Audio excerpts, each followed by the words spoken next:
నిన్నటి వరకు అంతా మనదే పెత్తనం అనుకున్నారు. అది కుదరలేదు. మనం చెప్పిన వారికే ఎమ్మెల్యే టికెట్ అనుకున్నారు. అది జరగలేదు. ఇక ఎంపీ టికెట్ మనకే అనుకున్నారు. అది కూడా పోయింది. మరి ఇప్పుడు ఆయన దారిటు ప్రాధాన్యత లేకపోయినా పార్టీలో కొనసాగుతారా లేక ప్రత్యామ్నాయాల వైపు చూస్తారా? ఇంతకీ ఎవరా నేత? ఇందుకు ఆయనకు టైం కలిసి రాలేదు. కాలం కలిసి రాకుంటే అన్నీ రివర్స్ అవుతూ ఉంటాయి. ప్రస్తుతం టీడీపీ నేత మాజీ ఎమ్మెల్సీ తిప్పేస్వామి పరిస్థితి. సత్యసాయి జిల్లా మడకశిరలో తిప్పేస్వామికి మంచి పట్టుండేది. టీడీపీ అధికారంలో ఉన్నా లేకున్నా ఆయన చెప్పిందే వేదంగా నడిచింది.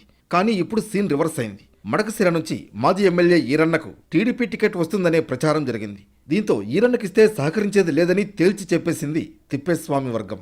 తాము సూచించిన అభ్యర్థికి టికెట్ ఇస్తే గెలిపిస్తామని అధిష్టానానికి చెప్పారు తిప్పేస్వామి. అధినేత ఎన్నిసార్లు సర్ది చెప్పినా పరిస్థితిలో మార్పు రాకపోవడంతో ట్విస్ట్ ఇచ్చింది. ఈరన్న కొడుకు డాక్టర్ సునీల్ కుమార్ కు టికెట్ ఇచ్చింది. సరేలే అని అసెంబ్లీ టికెట్ సంగతి వదిలేసిన ఎంపీ టికెట్ విషయంలోనూ ఝలక్ ఇచ్చింది టీడీపీ అధిష్టానం. హిందూపురం ఎంపీ టికెట్ తిప్పేస్వామికే ఇస్తారని ప్రచారం జరిగింది. తనకు టికెట్ ఇస్తే అన్ని వర్గాలతో సమన్వయం చేసుకుని విజయం సాధిస్తా అని ఆయన ధీమా వ్యక్తం చేశారు. ఈ ప్రతిపాదనపై అధిష్టానం సీరియస్ గానే ఆలోచించింది. కానీ అనంతపురం పార్లమెంట్ స్థానానికి పంపాలనుకున్న మాజీ ఎమ్మెల్యే పార్థసారథిని హిందూపురం ఎంపీ అభ్యర్థిగా ప్రకటించారు టీడీపీ అధినేత చంద్రబాబు. అటు ఎమ్మెల్యే ఇటు ఎంపీ టికెట్ విషయంలో అధిష్టానం తీసుకున్న నిర్ణయంపై తిప్పేస్వామి వర్గం భగ్గుమంటోంది. ఇన్నాళ్లు పార్టీ కోసం పనిచేసిన తమకు ఏమాత్రం ప్రాధాన్యం ఇవ్వడం లేదని మండిపడుతోంది.